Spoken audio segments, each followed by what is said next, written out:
We reached 120 million views. That's right, 120 million views right here at Third Phase of Moon.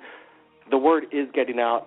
People are watching, listening, sharing their videos, their information, their stories in regards to alien abductions, military cover-ups, possible alien technology, reverse engineered. Third Phase of Moon is the place to report it. Again, the number to call in is 347-934-0378. We're not alone, people. Call in. Now let's get to our first caller. Calling in, area code 360. You there? I'm here. Welcome to Third Phase. Yeah, Merry Christmas. Merry Christmas to you, too. Happy holidays. Welcome to Third Phase of Moon. Can you tell us your name and where you're calling from? My name is Morgan, and I'm calling from Montana. Morgan, hey, thanks for joining the show. You got something you want to share with the people? Well, I've had a few encounters over my life. First off, I should say that I'm a biologist, so I come at this a little bit of a different direction.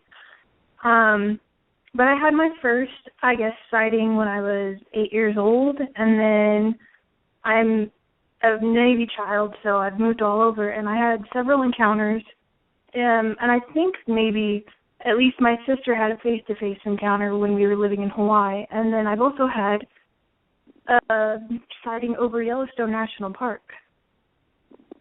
Wow, let's jump back just a bit. You just said Hawaii, the state that we live in. Could you tell us exactly where and what location this happened? Mm-hmm. Do you know where AMR is, or Salt Lake on Oahu? Absolutely. So we've had quite a bit of stuff happen over that. It's a military housing complex that back in World War II housed the oil for the ships. And because of that, we got to live there. We lived in a very old, I'm pretty sure, World War II era housing. And it was a very frightening house. I don't know why. It just felt frightening. And so it wasn't until probably 2 or 3 years ago that my sister and I started talking about, how the hallway scared us, because it felt like a mile long, but it ended in paneled doors that you could see outside. And whenever we walked down that hallway, you felt like you were being watched. And a few weeks later, my sister came back to me and she said, I would lay in our parents' bedroom because I was so scared that the gray people would come and get me. And I was like, whoa, wait, what? And she proceeded to tell me that she would lay in our parents' bedroom and watch gray people feet walk up and down the hallway. And that sometimes she would sit up in the living room at night and watch, orbs fly around her. So that got me thinking about what may have or may not have happened to my brothers, but they didn't report anything to me. Wow, Hawaii is a special spiritual place, and there are a lot of Hawaiian legends here in Hawaii in regards to spirits and ghosts and possible extraterrestrial beings. My brother and I have had experiences ourselves on the island of Oahu at young ages. Go on. Yeah. We also saw, again, in AMR, but in a different house this time. My brother and I it's nighttime, and so it's always fun to play on trampolines at night. And we just got done, wrestling around playing. We were laying on the ground, or we were laying on the trampoline, and we're watching the stars, and an explosion happens above us. But not like you can see anything, or it's not even you can feel anything, but it was just a weird kind of explosion. We thought that, actually our dad told us at the time that it was just probably something that had crashed into a satellite, or a satellite had fallen to Earth. But now that I kind of think back of it, it was triangular in shape. So the explosion kind of went out in a triangle shape. Yeah, how big would you say it was? We had an encounter as well on the Big Island of a triangular shape. People call it the TR-3B reverse engineered alien technology type of aircraft.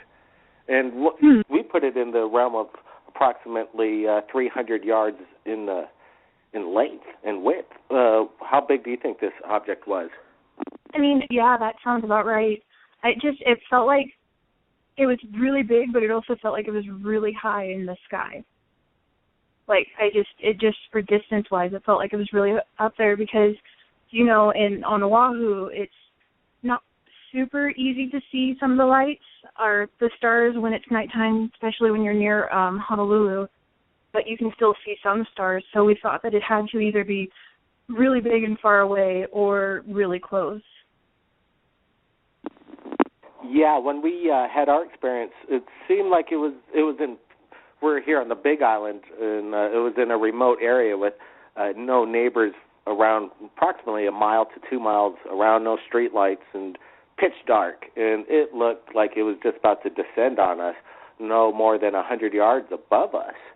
And oh, wow. There's multiple people that witnessed this at the same time, and that was the most incredible part. But it's amazing the euphoric feeling you have when you witness something like this. You explained earlier that you're a biologist and you were going to go in an angle and you wanted to go in tonight. Can you tell us about that? Well, I've researched a lot. I'm huge in research. I don't really believe anything until I've looked down and back and forth and cross-examined it. And everything I've read so far leads me to believe that, one, there are multiple grays, there are multiple reptoids, there are multiple insectoids, and whatever other alien species are out there. Two, that each one of them have their own agenda for us. And I feel most, and maybe not all, and this is really more subject to debate, but I feel that a lot of it is kind of like what I guess marine biologists do, where we'll pick up, say, a shark and tag it with something and then release it. And I've always thought that how traumatic would that be to the shark suddenly being handled by these extraordinarily weird creatures, and then, you know, transfer that on to, okay, now we're dealing with something that's way more advanced than us. May look similar, may not look similar, and they're doing these experiments on us that we don't understand, and yet probably for them they think it's more scientific. Interesting, yes. Well, there are... Go ahead. Oh, I was just going to say, it's kind of in something I've been throwing around in the back of my mind, because, I mean, you know, if we were to go out into the stars and see a new species, that's exactly what we would do. We would start collecting samples, and we would be tagging things, and we would try to follow their life processes as they go through it. So your At the theory tone, is... please record your message. When you have finished recording, you... Oh, sorry about that. Some mixed up call there. Go ahead. Oh, I'm still here. Tell us more about this these barracks that you lived on over there on the military base, and this hallway that seemed to stretch on for like miles. What was that all about? Well, see, what got it started talking about that was because I had a nightmare involving that hallway. It was the dining room, and then the kitchen, and then the foyer, and then all 5 of our bedrooms and the bathroom attached to this really long hallway. And like I said, at the end was a door that opened up to the outside. And it's hard to explain. Have you ever been kind of like walking somewhere and you're hesitant to walk down something, but you know you have to? That's how it felt every day going down this hallway. And so when I was working at Big Sky, Montana, I was actively trying to seek UFOs, as I still am, and I had probably a really horrific nightmare for me where I was back in that hallway, and I just remember creatures coming from the door and me just screaming and pounding on the floor saying, I don't want to go anymore, I don't want to go, and I woke up. And that's what made me talk to my sister and my brothers about it. I remember our parents every night made us have to take out the garbage, and it would be, approximately 50 yards of a little bit of a walk to place it up there, and it'd be dark, and it'd be kind of creepy, and there'd be some traumatic moments at times, right. Just having to deal with it. That kind of stuff plays with you, but I still think there might have been some kind of sense, something's watching. There's spirits all around here in Hawaii. It's quite interesting. And do you think that there's a possibility that with these alien gray encounters, you said your sister was seeing them? Yeah. She doesn't talk about it much. She is very different now than she was as a child. She was very quiet and very particular about the people that she liked. And if she didn't like you, she wouldn't talk to you. But I've caught her when I remember, catching her awake at night and just seeing her sitting out by herself in our living room, which was rather large living room for a 4-year-old to be sitting out there by themselves, it was kind of odd. And so I remember, often taking her back to my room or tucking her back into bed, and it literally was within the last few weeks, the last few years that I got her to open up about what some of the things that she'd seen. Because I'm always curious. I'm curious about everything. That's why I became a biologist, and it didn't make sense until I actually had that dream, and I kind of started remembering what was going on in that house.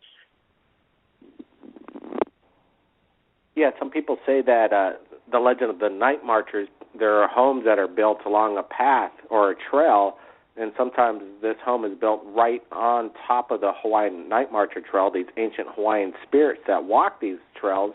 And once a house is built on top of it, they don't recognize the house. They just continuously keep walking through these homes, and there's a lot of these sightings throughout the state of Hawaii. I'm going to be taking some other callers right now. Everybody, the number to call in is 347-934-0378. Share your stories with Third Phase Moon, sharing it with the world. Any last words? No, just keep up the good work. I look forward to seeing more of your guys' videos. Absolutely. You stick around. You never know what's going to happen, and we might just get back to you. Let's get to the next caller, and we do appreciate everybody that submits their videos to Third Phase of Moon. Again, 200,000 subscribers, 120 million views. The word's getting out. Let's get to the next caller. Area code 831. You're live, Third Phase of Moon. Tell us your name. Where are you calling from? Hey, Blake. This is Andrew, and I'm in Santa Cruz. Hey, Sander. How's it going? Good.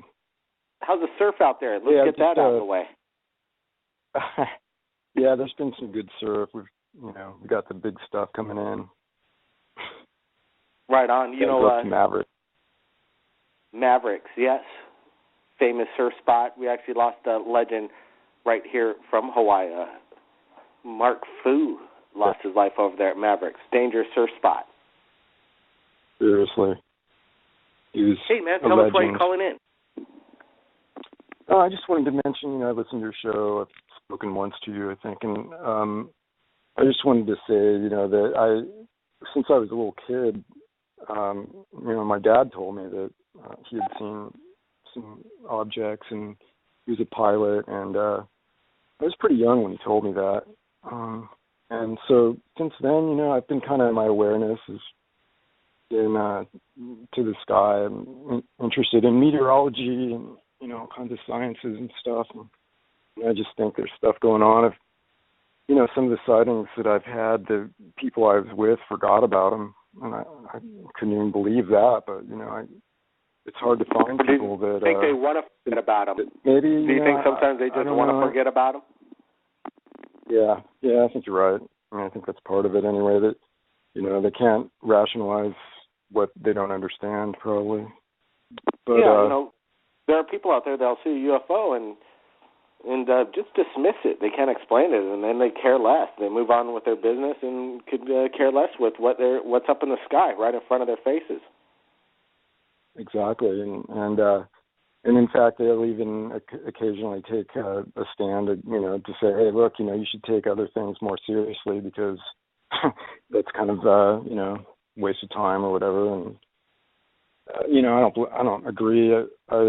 Since I'm interested in meteorology and been a pilot in my past, I didn't, not much, but I'm just I've been watching the sky a lot, and while I don't have the extraordinary sightings and experiences that I hear some people having, I've had great sightings, and I just keep my eye to the sky, like you say. Hey, Scanner, could you tell us about one of your encounters? Yeah, definitely. This was when I was going to school down in Santa Barbara, and I was living up on East Mountain Drive, and that looks out over the Channel Islands, and Ventura's, to the south, and the college, the university in Goleta is up to the north, and I mean, it just had a great view of the sky, and I lived in this place called the Castle, and it was just a phenomenal place. But anyway, yeah, I was out on the checking out the sky, with my girlfriend actually, and we just saw a light that would go real fast, stop on a mark, and go back the way from where it came from, and it just kept going, doing that same horizontal thing back and forth, and it was out kind of by the island, one of the islands. I think it might have been the Santa Cruz Island or something, but I'd have to look at a map for sure. But it did that for, like, believe it or not, an hour and a half, and it was changing colors, really bright, intense. And we were having Santa Ana winds, so it was pretty warm up there. And, it was like just, when is this thing going to stop? What's it doing kind of thing, And so I just watched the whole thing. She went inside, and she's one of the people that forgot about this. But, yeah, I watched it till it finally just, went straight up. And just... What? Or wanted to forget about it. Yeah, right. Seriously.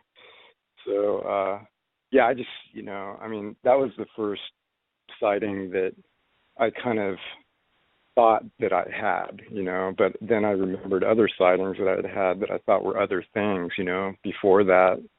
And but anyway, that was really neat because the light was just, really unusual, and it was pretty much going, it was pretty far away, so that I didn't hear anything. That's not necessarily an issue, but it was totally clear night, and I just saw it kind of, do what I haven't ever seen any other aircraft do before, I mean, I was thinking maybe helicopter, not really. A helicopter can't fly like that, So anyway, it was pretty spectacular. It went south and disappeared to the south, I don't know what it was doing, but and since I've heard that there's something maybe offshore in Southern California that, you've checked that out, right? I think I saw that on your site too, underneath. Over there in Malibu? The wall. Yeah. Yeah, the underground brace off Malibu, absolutely. Yeah, something's going on over there. Yeah, I don't know. Yeah, but so there have been some pretty interesting sightings down there, and including even a designer, an aircraft designer. We have a few on archive on Third Phase of Moon that people from Santa Cruz have been submitted a stunning video just off the coast there. I saw one recently. Was that the one that it was a daytime sighting, and it was kind of going left to right, an object of some sort? Yeah, I think so. We have thousands of videos up on Third Phase. It's hard for me to ponder every single one of them, but all I know is we have a lot in the archive. I think we probably have maybe 3 or 4 from Santa Cruz over the years. So, and I think possibly I'm going to go through the archive and play it on this radio show when we post it up on YouTube and see if we could track that one down. Have you ever captured any on film yourself? I've kind of thought about getting into it, but it takes it into a different realm, when you start thinking about it like that. It's hard to explain, but I just I did get an infrared, like a monocular, and I got a recording device that didn't last very long. It was from China. It just didn't, hold up to the forces that be. But I'm open to trying it. But I don't seem to be one of the ones that's just getting these, wild things that other people can get. And I've been looking pretty hard, and I've seen what are definitely UFOs. I mean, don't get me wrong, but sometimes it's definitely sometimes a trick to properly capture one on camera, viewing them in the night sky with your own eyes and seeing it for yourself, you know what you're looking at. But to capture it on your Samsung Galaxy phone in the middle of the night, now that's something else. Hey, man, I want you to stick around. We're going to keep up the open subject about, what we're just talking about tonight. Are people, basically when somebody sees a UFO and they just can't understand what they're looking at, in some cases people just say, I don't care what that is, and they'll just go about their business. And then there are other people that'll take this and question what they're looking at and want to know more. And that's a person like me. I just want to know more. What are these things in the skies? What is the phenomenon? Why are there sightings not just on video cameras, still photos, but on military radar, government officials, astronauts? The gamut's out there. Something's going on, and I just want to find out. That's one thing I think the Third Phase of Moon team, again, 200,000 subscribers, reached this limit, and 120 million views. Everybody, we got to say thanks to everybody that's participated in this incredible phenomenon known as Third Phase of Moon. We didn't know Third Phase of Moon would be the world's largest UFO channel. We didn't even name Third Phase of Moon in relation to UFOs, but it just so happens to be that way, and that's what it is.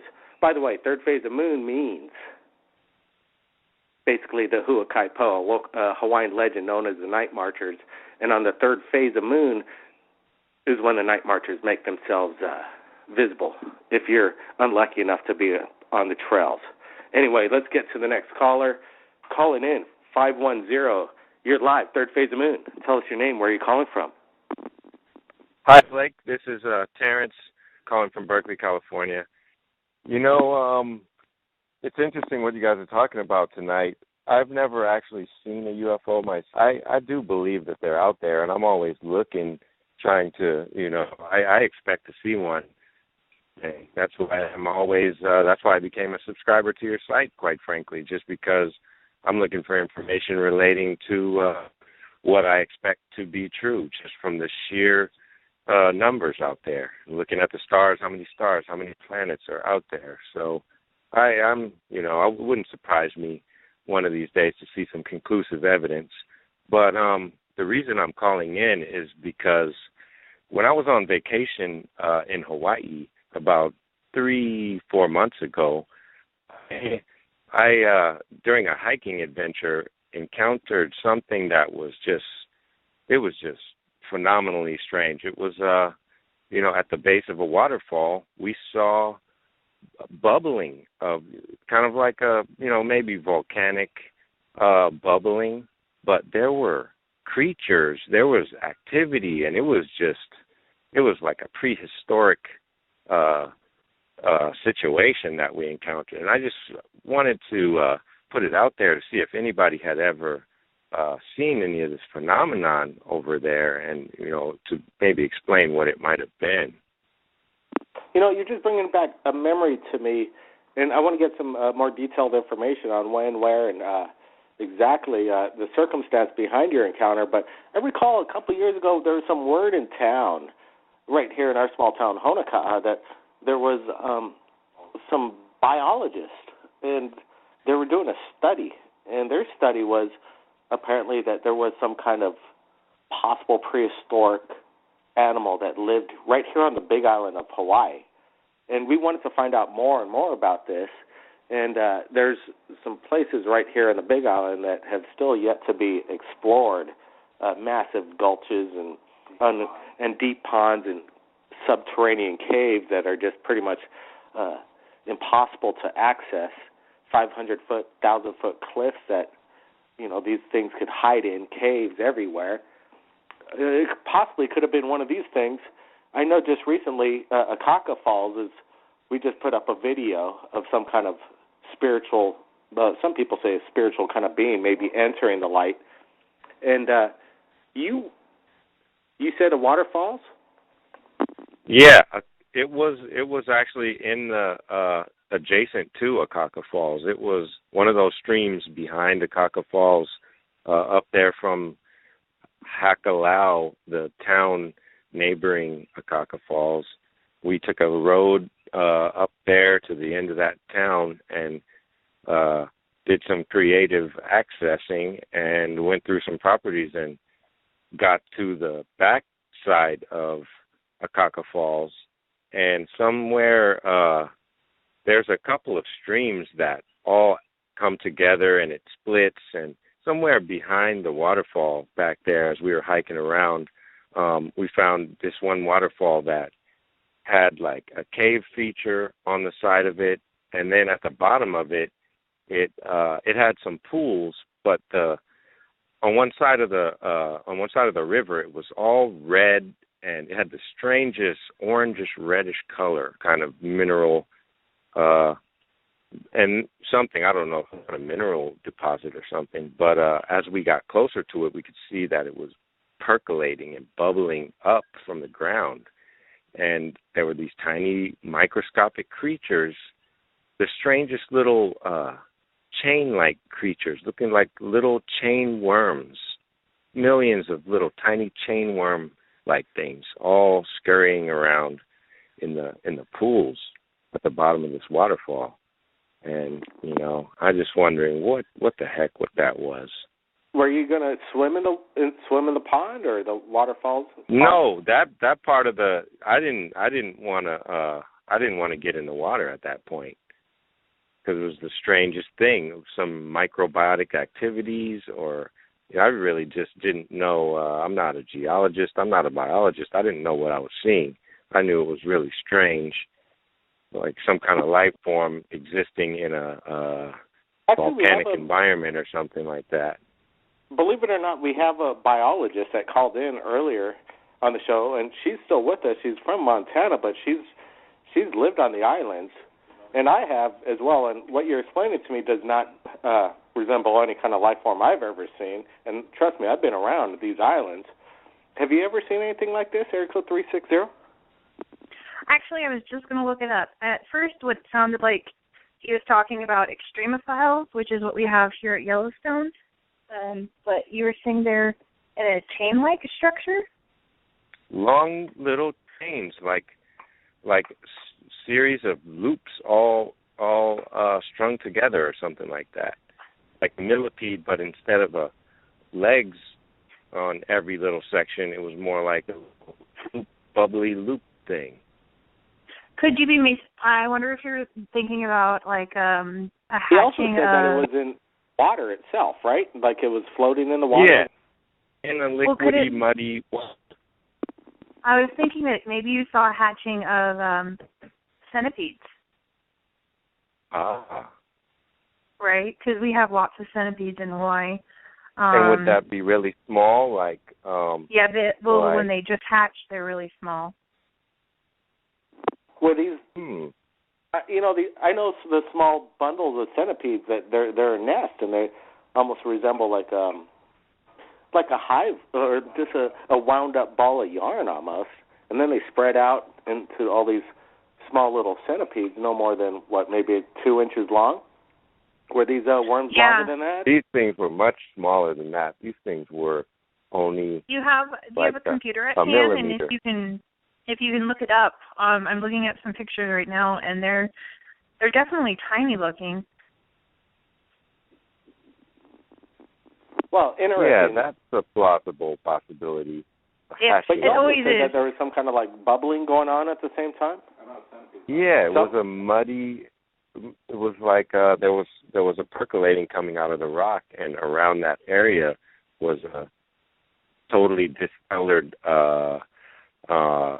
The rocks were a totally different color, like an orange, brown, bright, strange color. I was wondering, could it be geological stuff bubbling out from the heat, or could it be something living, micro algae or something like that? Who knows? But it was sure peculiar, and it was different than the other areas around the river. Do you remember if there was a smell? There was. It had a stinky, muddy smell. It might have been a sulfur pit. You might have just stumbled upon a hot spring. Ah, right. Which would be awesome. You can take me back to that location when I come to Hawaii. Well, let's get your name again, the biologist. I want to have you on the third phase of moon team, just in case we need to get more questions into in the future. Yeah, definitely. I would be open for that. I got your number, and let me just get your first name. Morgan, Morgan. All right, Morgan. Cool. Well, let's get back to the theory about, when people see a UFO for the first time, and then the idea of, whether they want to believe it or not, and then have the idea, if they don't understand what they're seeing, whether they want to accept it or not. That's kind of the question tonight. Let me get to another caller right now. Area code 804 calling in to Third Phase of Moon Live. The number to call in again is 347-934-0378. Let's get to area code 804. Tell us your name. Where are you calling from?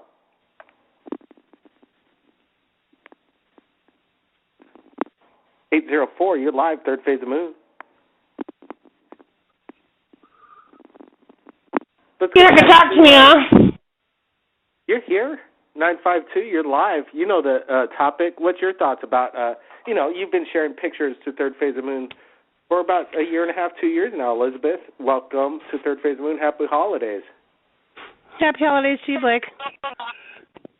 You have a little bit of echo. Let's see if we can fix it. I have a little bit of background feed here. Let me ask you, what's your thoughts when you share some of your pictures and whether they want to believe or not? And then just basically some people don't want to have anything to do with it, even if they've witnessed it themselves. Like my family. They don't want anything to do with it. They believe. What do people think? So a lot of people believe. Right. A lot of people.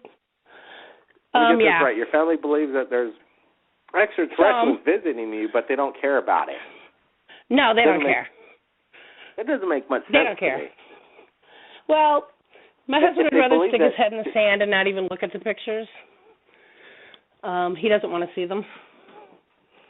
I have a daughter that's been taken. She cares. The other two think I'm just, I don't know, crazy, I think. But, I do care what people think about my pictures, because it is a personal thing to me, I've been in contact for so many years that, it's just, it's hard to explain. I care, I care about what people think. It's hard to hear criticism. You got to learn to let it go. But I think people that do see things, like in my neighborhood, I've sat with a police officer who lives down the street who has seen them with me. He doesn't care. Some people just don't care. Like, oh, well, like, what are we going to do about it? Yeah, that's right. What some people say, what are we going to do about it? And there's nothing I can do. And that's the wrong way of thinking. There is something that people can do, and we're doing it right now. The phenomenon is happening, and you're not the only one that gets criticized. Hey, look, we got, like I said again, 120 million views, 200,000 subscribers. The word's out. I think we're the most criticized YouTube channel in YouTube. Period. But you are. I think we are, but that doesn't stop the people submitting their videos. And the phenomenon is working. 120 million. There's other people that want to come out and think they're the new YouTube channel, and they come and go, and they don't last, and then whatever. Don't hate us, love yourself, people. Basically, that's the attitude I think everybody should have. The line people is just are afraid, I think, to come forward. That's right. The more people come forward, the more people that participate, the more awareness happens. Elizabeth, what do you want to say to the Third Phase of Moon viewers? I think that people should just open their eyes and have a reality check and look up in the skies and quit looking at their cell phones or their computers or their televisions and get out and look up and, you might see something, you know. I think that people need to open their hearts and stop criticizing others. I think that's the first case is like once somebody wants to submit a video or a photograph. Just a couple days ago, we released a photograph from a lady that submitted it on her way back from Utah, a photograph that she took 4 years ago, and a grandson called on her behalf, submitted the photo, and then we later got to talk to the grandmother herself on the show, and her story's legitimate. People say it's a painting. People say it's fake. They don't even want to. They don't even want to believe, and whether or not those are trolls. Whether or not it is what it is on the photograph, it's a photograph. It's a real photograph, people. It's not fake. Okay? Let's get to another caller right now, 619. We got a few minutes left right here at Third Phase of the Moon, a little overtime, and then we got an area code 404 that we're going to get to real quick. 619, welcome to Third Phase. Hey, Blake, how you doing? It's Kelly again from San Diego. Kelly, hey, we're going over the subject matter of whether people believe when they see a UFO and they can't understand it, they're going to go one way or the other and don't want to have anything to do with it. I know you've had the same experience of people that you've been around. What's your thoughts on that? And Merry Christmas and Happy Holidays, man. Yeah, Merry Christmas and Happy Holidays to you too, Blake, and your brother. I've been just listening in the background before I just called in, but there's a lot of people that, I don't know if they're just scared or, they just don't know. They just can't put their, wrap their mind around it if they see the first time they ever see something like that. And, because maybe they're, religious or something and, it goes beyond their belief of what they, that they believe or been taught through their whole lives, you know what I mean? And if they ever lay their eyes on something like that is just mind-boggling to them, and maybe they just don't want to deal with it, or they just don't want to think about it. And that picture that you've seen, I was actually pretty excited about seeing that as well, because I'm from Utah. I'm in the Navy now, and that was pretty crazy. It looked like it was southern Utah. I have some family members that live down through that way, and I was hoping it was like something newer, but from what I listened to, that guy. The first interview with the nephew or the grandson, he was saying it was like 3-4 years ago. Now that was a pretty interesting picture that was there. When I used to live there in Utah, this is one thing that got me into it, is I've seen actually a few things when I was living out there in Utah. I was more north from St. George. I'm like more up towards Ogden area.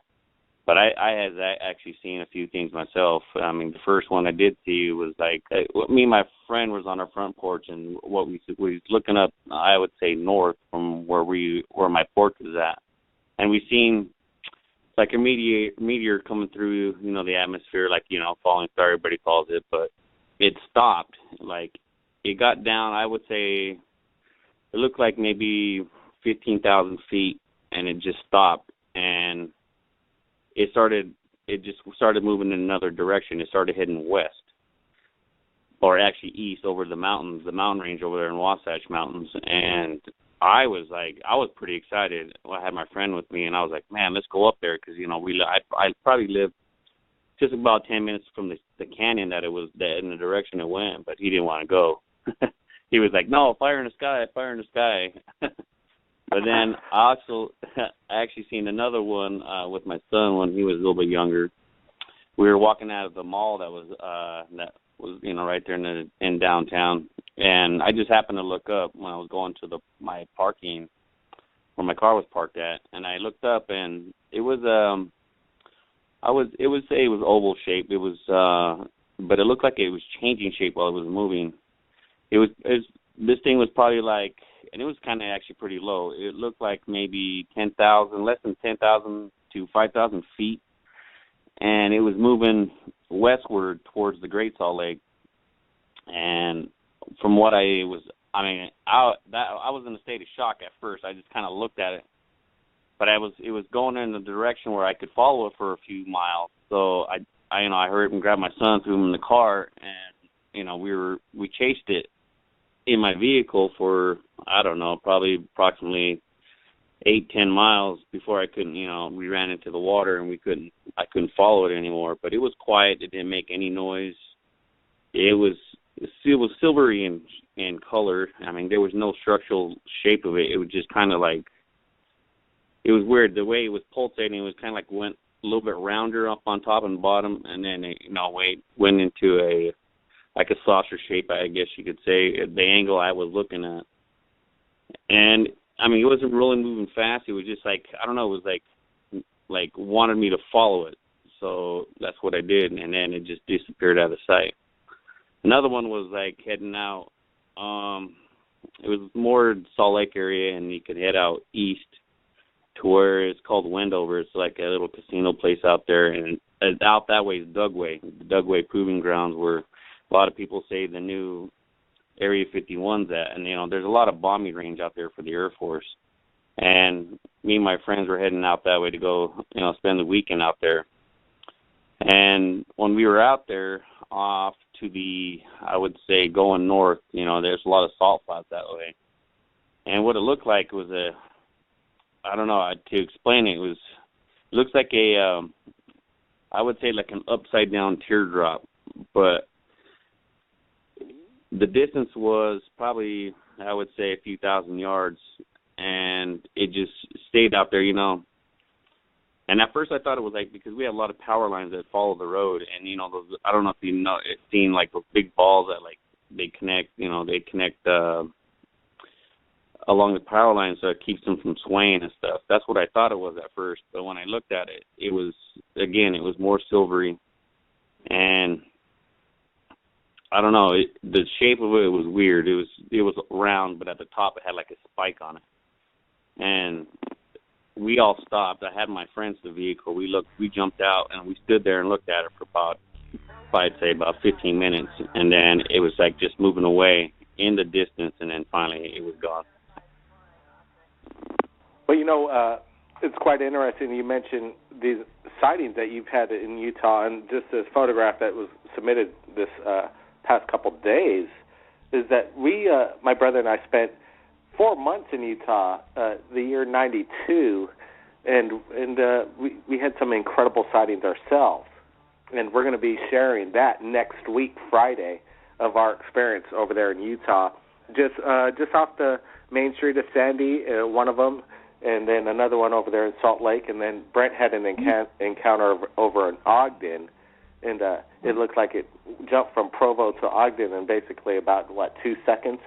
So anyway, that's the show, Third Phase of Moon. I want to get everybody in, just say some last quick statement. So let's start with you, Kelly. Go ahead.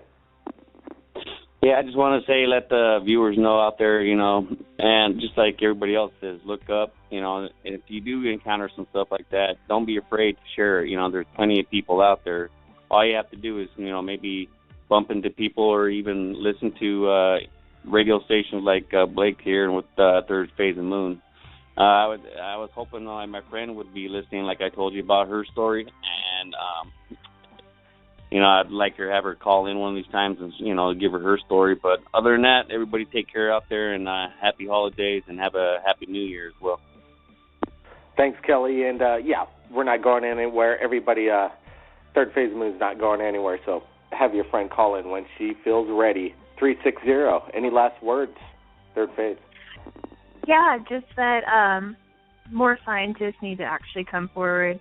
The two gentlemen who discovered the DNA helix, one of them actually believes that the Earth was seeded by aliens, specifically more of asteroids and microbiology, but still he believed it and was criticized for it all of his life. But more people should come forward and just say, hey, this is actually happening.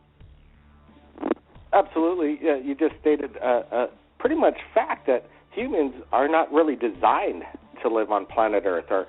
Our gravity doesn't work. People's backs hurt all the time, or susceptible to sun and skin cancer. It's not normal. Usually if there's evolution and we've been around this long, you would think that we've been more adaptive to this Earth of ours and environment. I think maybe we're about only 250,000 years old on this planet, and we're still adapting. And maybe one of these days we will be aliens on other planets. I believe that for a fact. Let's get in one last caller real quick. 856, you're live, Third Phase Moon. We've got a few minutes. Go ahead. Yes, this is Napoleon Johnson. Hello? Yeah, welcome to the show. We got a few minutes. You got something to report? Yes. I guess, I've been watching your show for some time, and I've been seeing all these images. I don't think people know what really we're dealing with here. And I had been putting images online for some time that exactly shows is what these objects are. They morph. They have certain. Sorry, man, you're coming a little broken up. We're just about ending the show, but call in next week. Explain your theory and what you think these objects are. We want to hear it. Send us the email, cousinsbrothersproductions@gmail.com. We'll take a look. Let's go to area code 510 all the way over there in Berkeley. Any last words for the Third Phase of Moon viewers? Go ahead. I just keep your eyes on the skies. That's all I can say. I'm a believer, even though I have not experienced anything directly. I've seen a few things that I can't explain, that's for sure, and that's certainly gotten my curiosity going. But I'm just anxious to finally arrive at that point where these extraterrestrials expose themselves to us, because I can only imagine that they're, and I Thanks, Gander. Everybody, what's going on. Things are going on, and it's up there. You don't see it if you don't look up. If you don't believe what you're seeing, pay attention. Ask questions. Ask yourself, what possibly could this be that I'm looking at? Then, grab your camera. Take photos. Submit it to Third Phase of Moon, the world's largest YouTube channel in regards to the UFO phenomenon. Everybody, keep your eyes on the skies. We'll see you again next week, Friday. Be safe. We'll see you again next time, Blake Cousins.